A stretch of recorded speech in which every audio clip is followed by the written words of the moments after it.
Hola a todos, continuamos con los vídeos de resolución de las actividades incluidas en el libro de Economía de primero de bachillerato. Vamos a resolver en el vídeo de hoy la actividad resuelta número 1 de la unidad didáctica número 7, que trata sobre la función de consumo, es decir, sobre uno de los componentes del Producto Interior Bruto desde el punto de vista del gasto. Como sabemos, el consumo es o muestra la cantidad de bienes y servicios finales adquiridas por las familias. En el enunciado nos daban esta función de consumo, que vamos ahora a comentar cada una de las partes que tiene, y nos pedían que rellenáramos esta tabla de aquí. Muy bien, como sabemos, el consumo depende de diferentes factores. Tenemos en un primer lugar este término independiente de 200, que es lo que denominamos el consumo autónomo. El consumo autónomo muestra lo que consumirán las familias, incluso aunque su renta disponible sea igual a cero. Es decir, esta parte de aquí es lo que llamamos la renta disponible de las familias, que es la cantidad de dinero que una familia dispone para consumir o para ahorrar. Este 200 es el valor que consumen las familias, incluso aunque su renta disponible tomara un valor de cero. Es decir, aunque no tengamos renta disponible, tenemos que hacer un consumo mínimo para satisfacer nuestras necesidades más básicas, que en este caso es igual a 200. Después tenemos la propensión marginal a consumir, que muestra por cada incremento de renta disponible qué porcentaje se destina al consumo. En este caso, al ser 0,75, vemos que es del 75%. Es decir, si pasamos de una renta disponible de 100 o de 0 a una renta disponible de 100, se incrementará el consumo en 75 unidades, con lo cual tenemos la propensión marginal al consumo y después tenemos la renta disponible. A su vez, como sabemos, la renta disponible es igual a la renta. Esto vendría a ser, por llamarlo o por llevarlo a un terreno microeconómico y entenderlo de una manera sencilla, el sueldo bruto de una persona, es decir, lo que genera, menos los impuestos que pagamos, que en este caso es igual a un tipo impositivo del 25%, 0,25 por lo que ganamos, con lo cual digamos que nuestra renta disponible es lo que ganamos en términos brutos, menos los impuestos a los que tenemos que hacer frente, porque debemos contribuir al Estado, que en este caso es el 25% de lo que pagamos, más las transferencias que las familias reciben del Estado, ayudas, subsidios, etc. De modo que, insisto, la renta disponible es la renta generada, menos los impuestos con los que se contribuyen al Estado, más las transferencias que se reciben del Estado.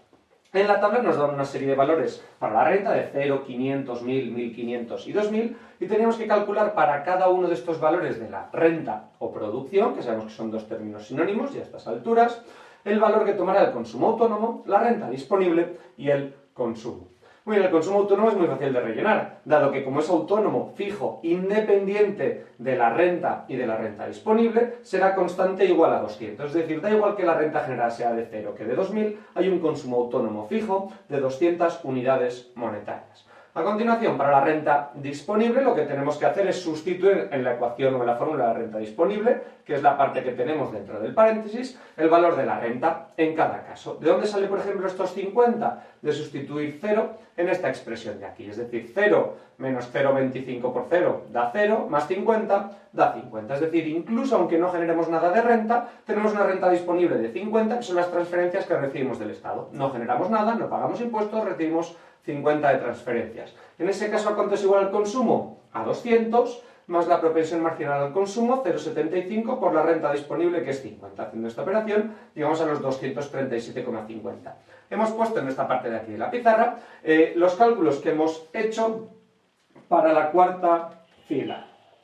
Es decir, el 200 ya sabemos de dónde sale. ¿De dónde saldrían estos 1175 de renta disponible cuando tenemos una renta de 1500? De sustituir en la expresión de la renta disponible y igual a 1500, que son 1500 de renta, del sueldo bruto, dicho de una manera incorrecta, pero para que lo entendamos, menos los impuestos pagados, que es el 25% de la renta, que son 1500, más los 50 de transferencias. Con esto tenemos los 1175 de renta disponible y el consumo serán los 200 de consumo autónomo, más la propensión marginal a consumir, 0,75, multiplicado por la renta disponible que acabamos de calcular, lo cual nos da los 1081,25 de consumo asociado a una renta de 1500. Lo que vemos, como era de esperar, es que al aumentar la renta, va aumentando la renta disponible, que es siempre, o que suele ser inferior a la renta de las familias, salvo en el caso en el que la renta sea cero, y vemos que el consumo va aumentando. Lo que vemos es que para valores de renta reducidos,